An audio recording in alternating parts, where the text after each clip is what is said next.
I'm Jonathan Switzer, and as the preceding title card pointed out, it has been an exceedingly long time since I posted any new videos to this YouTube account. Now, if you still follow me on social media, whether that be as my friend on Facebook or following me on my Twitter account, and God, I hope you're not following me on my Twitter account. It's just been doom and gloom for 10 months. It's just been unchecked misery for 10 months. But if you still do, if you just gone past all that and just gone, maybe he'll just say some Robotech stuff. Oh, hey, he says Robotech stuff. Okay. All right, I'll just ignore all these other retweets, and then we'll just maybe I'll say some more Robotech stuff. But one of the Robotech related things I did say was I made some indications that I was going to review the new Titan Robotech comic book series. These are the first 3 issues. The first one came out. The official release date was the first week of August, but some places did get the first issue during the last week of July. My comic dealer did. And then this came out late August, and then this came out late September. And the next issue comes out November the 1st. Now, so I have spent the last month recording and deleting a review of these 3 issues here. And I would compare this with the Kamiko stuff, and it would be like a half an hour before I'd actually start reviewing this. And then I would say some things, and then I would immediately regret them, but it would just keep going. And then I would wake up the next morning, having completed the video, and I would go, I don't want to put that on the internet. That's a bad idea. And then I would just delete it from the iPad here. And I would say, I'll go do this again later. And then like the next week I would go in, I would do it all again. And I would say different things. And I would make some better points. And I would bring up some more things that I really had wanted to talk about in the first place. And then I would wind up saying some things I didn't like. And then I would go to bed and wake up again. And I'd be like, I don't want to put that on the internet either. I don't want to put any of these things on the internet. Why do I keep saying these things? Well, I keep saying these things because I'm recording these things at 1 and 2 in the morning, like I'm doing right now. It's like 2 in the morning right now. So I get to this week, and I just don't get around to doing it. And I look at the schedule and realize issue number 4 of these, comes out next Wednesday, November the 1st. Now, that concludes the first arc. The first trade paperback, which was solicited in the Diamond catalog for books shipping in November, but it was advance solicited. I believe it comes out in February. First trade paperback ends with issue 4. That seems rather short. Industry standard for the longest time was 6 issues. That's the way it was all through the 2000s. But you would get away in some cases with 5. Prelude did the Shadow Chronicles, of course, was only 5 issues. But no, this is going to be 4. It just does seem rather slim. Then again, there were like 30 variant covers for issue 1. Maybe they're going to cram those all in the back. Now, that's basically another issue's worth of art. Now, I had intended on reviewing these 3 because this is an adaptation of The Long Wait, episode number 4 of Robotech. See, there's a space tuna. See, there's Macross City and Rick and Minmay having been rescued from being in the hold. Now, the whole thing with The Long Wait is, I don't know how much I've banged on this drum on the YouTube channel, but The Long Wait is one of the major turning points in Robotech, because the events of that story color Rick Hunter's thinking like pretty much all the way through episode 27. A great deal of his decision making is wrapped up in his memories of what he and Minmay had together, trapped in that hold in the SDF-1 in The Long Wait. Bear in mind, he only really joins the RDF because he spends all of Transformation moping about the fact that his relationship with Minmate outside of that hold isn't what it was inside the hold. If he doesn't, spend that time with her and think of their relationship having been what he thought it was in there, he doesn't join the Defense Forces. He doesn't make that call. And, he winds up spending, like, the rest of the series looking at her and thinking of that time together. Whereas she seems to just sort of want to put that entirely out of her mind because, of course, she spends a lot of that episode, a little freaked out. She does put on a brave face through a lot of it, but eventually the terror catches up with her, right at that point where, they share that almost kiss.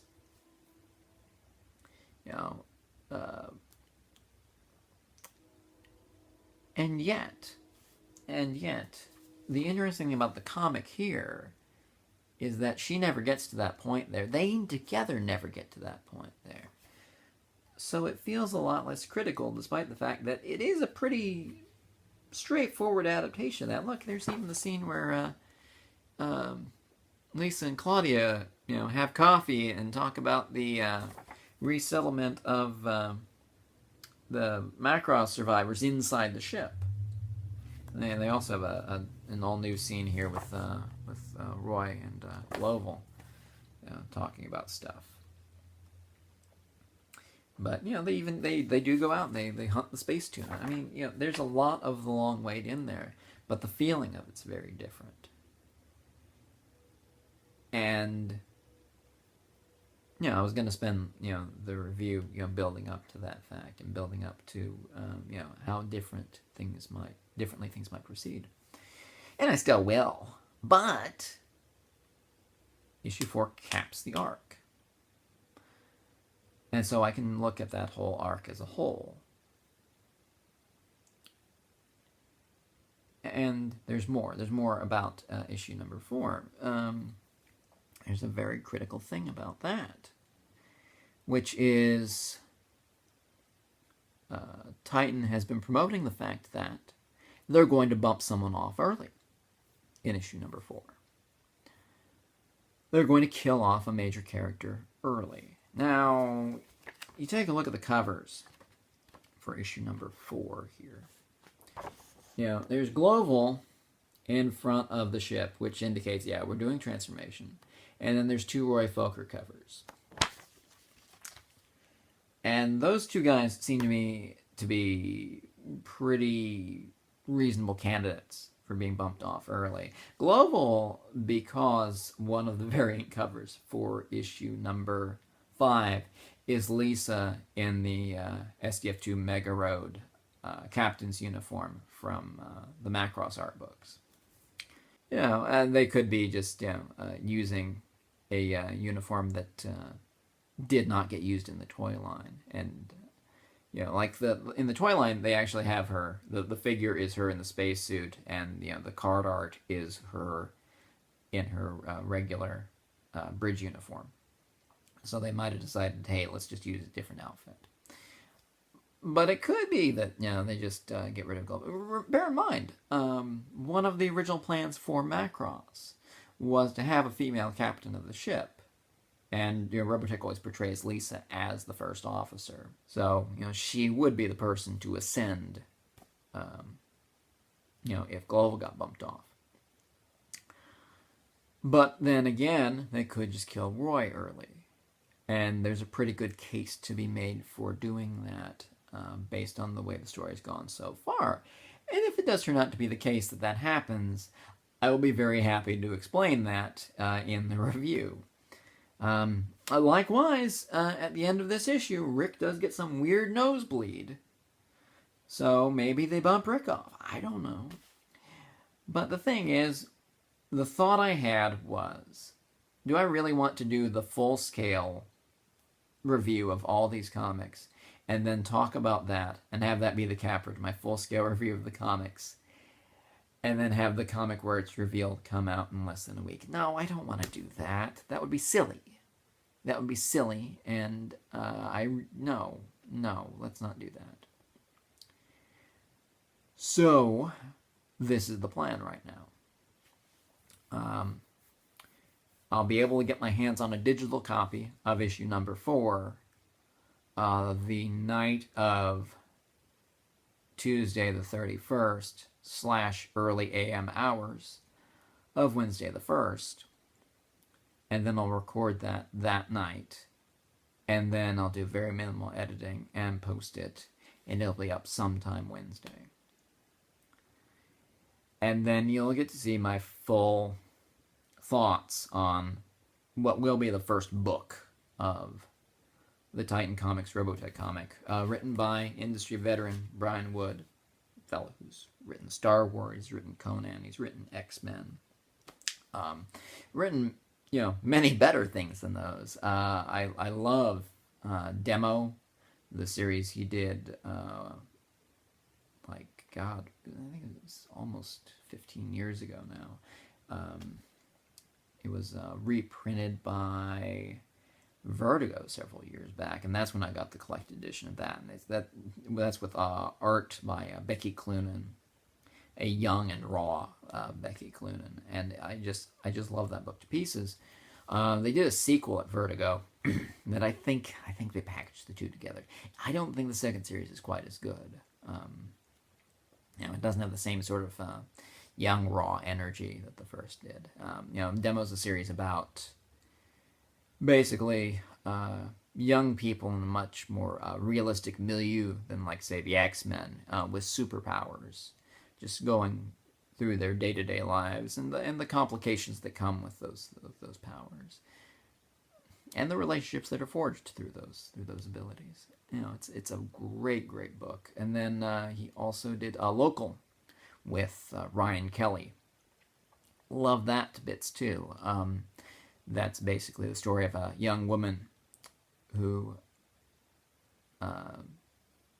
just decides to go off and move somewhere else in search of herself, and then winds up coming full circle back to her hometown and finds herself there.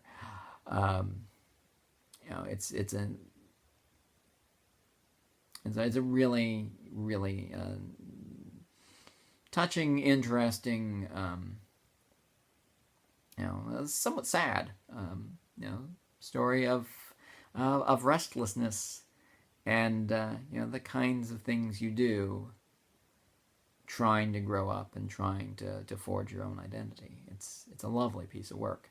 And it was those books that really got me thinking, maybe Wood might be the right person for Robotech, because Robotech has those quiet moments inside in Macross City, and then later on in Masters at Monument, where it is just sort of these young people living their lives. I don't think we've gotten enough of that yet, and I think part of that is the pacing of the book. And maybe that's just not part of Robotech he's interested in. Maybe that's part of Robotech he thinks that the audience isn't interested in. I'll be analyzing that more once again. There's one more book of these, in the stack, metaphorically again, because I'm gonna be looking at the digital copy. My actual copy of that probably won't be showing up for another week still. So Brian Wood and Marco Turini handling the art. He has a much shorter list of credits, but we'll get into some of those credits and why I found it incredibly shocking that he'd be drawing Robotech. We'll be talking about that later. So that wraps up this little prologue, prelude video here. Just wanted to basically explain myself and tease the review and tell you when the review is going to be out. And I think I've done all these things. So with that said, so the Tumblr's been quiet. I'll be posting this there, of course, but the Tumblr's been super quiet for a while. Just haven't found the time, just haven't made the time to, dig up stuff and put it up there. I've been buying as much stuff as I used to. I've been on Twitter. I changed my handle. You can now find me on Twitter at JLSwitzer33. So if you don't follow me, you can follow me there. Mostly it's been griping and groaning about the state of the world lately, but now that this is back, I don't know if it's going to be full speed ahead, but we'll be going forward with this for a bit, as there's other things I want to talk about besides the Robotech comic series. Of course, if you've just stumbled across this, if you aren't a subscriber, you can certainly subscribe. Then you'll get to find out, you'll get to be reminded that, hey, the next video, where's the camera? Next video, November the 1st. Be there. And, of course, that's also the release date for the comic, so if you are collecting the comic, or if you are interested in hitting a store and finding it, that's when it'll be out. So, I'll see you Wednesday. This is Captain JLS, signing off.